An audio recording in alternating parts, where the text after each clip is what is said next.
Welcome back to the Daily Crypto Deep Dive.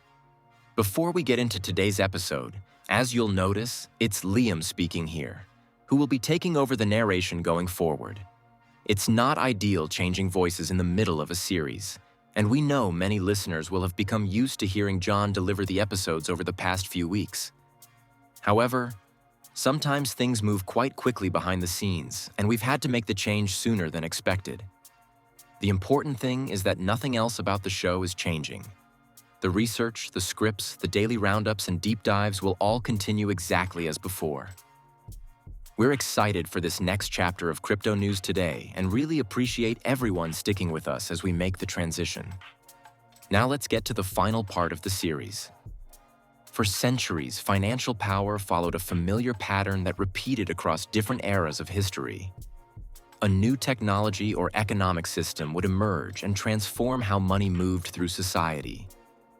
Entrepreneurs and innovators would recognize the opportunity and build infrastructure around that system. Once that infrastructure became essential to the economy, those who controlled it accumulated enormous wealth and influence. Banking networks created the Medici dynasty during the Renaissance. International credit networks created the Rothschild empire across Europe. Industrial energy created the Rockefeller fortune during the rise of oil. Wall Street capital markets created the Morgan banking dynasty in the modern financial era.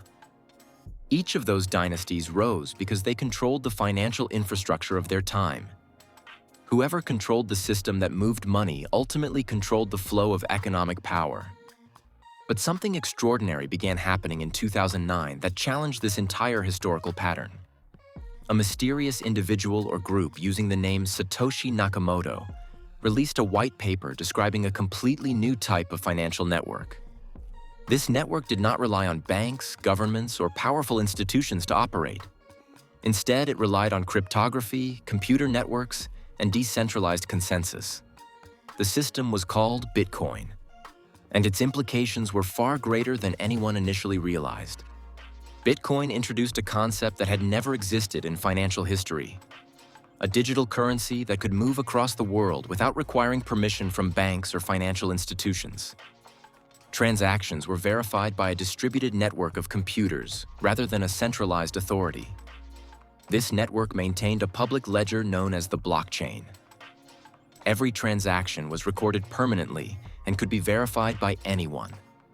Trust was no longer placed in powerful institutions but in mathematics and open-source code. In simple terms, Bitcoin removed the need for financial gatekeepers. At first, the project attracted only a small group of programmers and cryptography enthusiasts.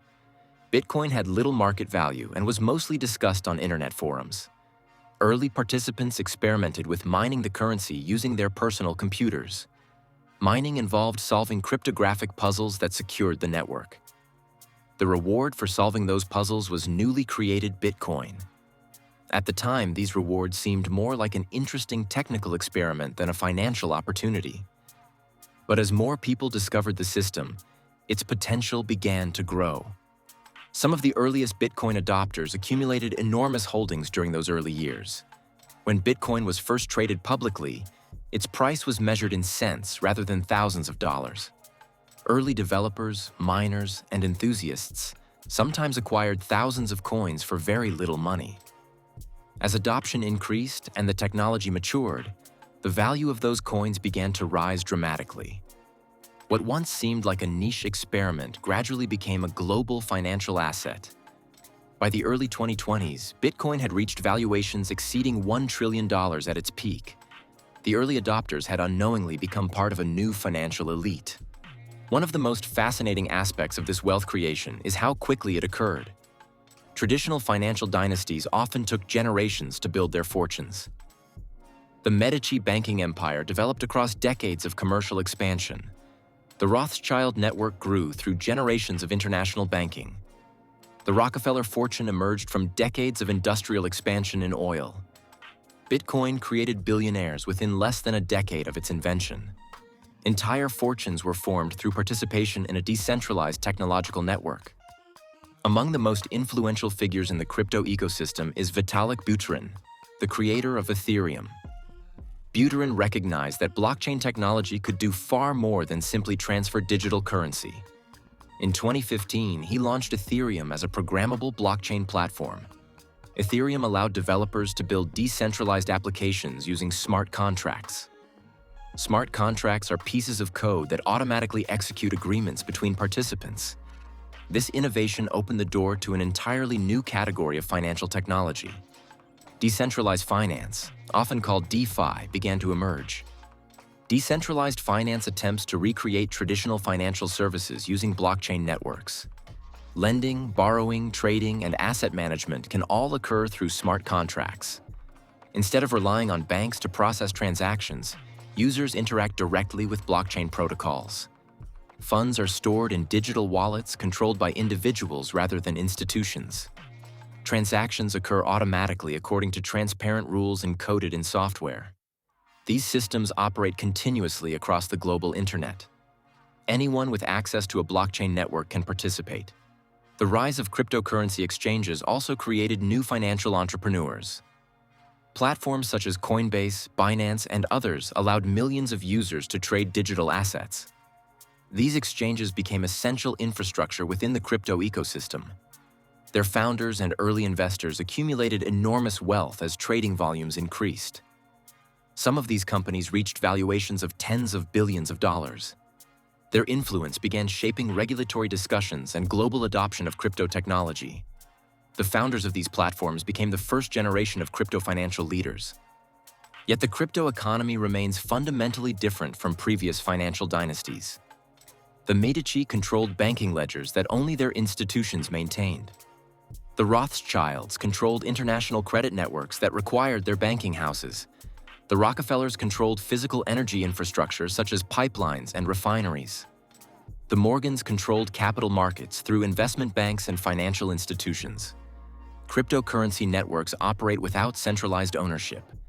No single family controls Bitcoin or Ethereum. Instead, power within crypto is distributed across multiple participants. Miners secure blockchain networks through computational work.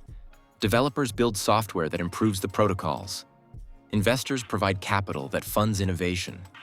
Users interact with decentralized applications across the network. Governance decisions are sometimes made through community voting mechanisms.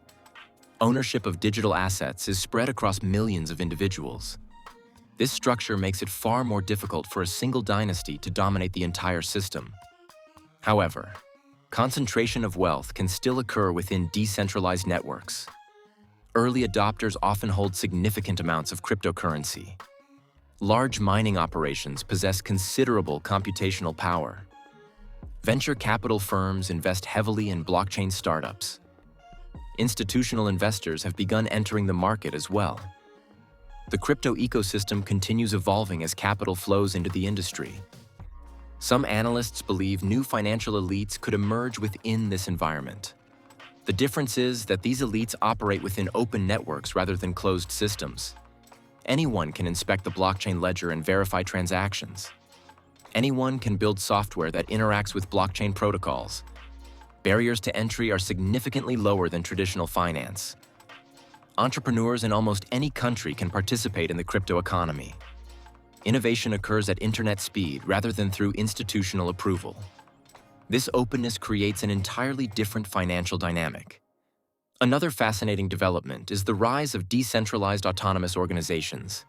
DAOs are organizations governed by blockchain-based voting systems. Members hold governance tokens that allow them to participate in decision-making. These organizations can manage investments, projects, or community initiatives. Instead of a centralized leadership structure, decisions are distributed across participants. This represents a new form of economic organization enabled by blockchain technology. The concept challenges traditional corporate hierarchies. At the same time, governments and financial institutions are beginning to engage with cryptocurrency in serious ways. Central banks are exploring digital currencies of their own. Large investment firms are offering cryptocurrency products to clients. Major corporations have begun holding Bitcoin as part of their treasury reserves. Regulatory frameworks are gradually developing across different countries. Cryptocurrency is moving from the margins of finance into the mainstream. The system continues evolving as adoption grows. The long-term implications of this transformation remain uncertain. Cryptocurrency could eventually integrate with traditional financial institutions. Banks might adopt blockchain technology while maintaining centralized control over financial services. Alternatively, decentralized networks could expand into major global infrastructure. Individuals might increasingly manage their own financial assets without intermediaries. The balance between these outcomes will likely shape the future of global finance. What makes cryptocurrency so fascinating from a historical perspective is how it disrupts the pattern of financial dynasties. For centuries, wealth accumulated around families who controlled infrastructure. Banking networks, industrial resources, and financial markets created enormous fortunes. Blockchain technology distributes infrastructure across decentralized networks. No single entity controls the system. The rules of the network exist in open-source code rather than corporate policies. Whether this decentralization will truly prevent dynasties from forming remains one of the most important questions in modern economics. Human systems often find ways to concentrate power even when technology attempts to distribute it. Large investors, mining operations, and technology companies could still accumulate significant influence. But the architecture of blockchain networks provides safeguards against complete domination. Participation remains open to anyone willing to engage with the technology. Throughout this series, we have explored how financial power evolved across different eras of history.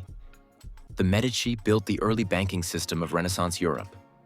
The Rothschild family expanded international finance across continents. The Rockefeller dynasty dominated energy infrastructure during the Industrial Revolution. The Morgan banking empire shaped modern Wall Street. Now cryptocurrency is creating the first decentralized financial infrastructure in human history. The next chapter of financial history is being written right now.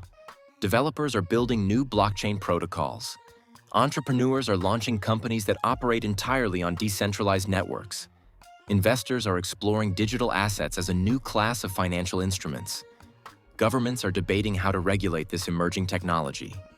The financial systems of the future may look dramatically different from those of the past.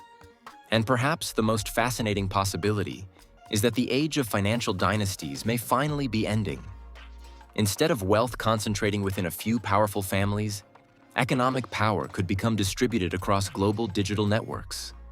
Individuals around the world could participate in financial systems previously reserved for elite institutions. Innovation rather than inheritance may define the next generation of financial leadership. Blockchain technology has opened the door to a new economic era. Drop your thoughts in the comments, smash like, follow, and as always, we will see you at the top.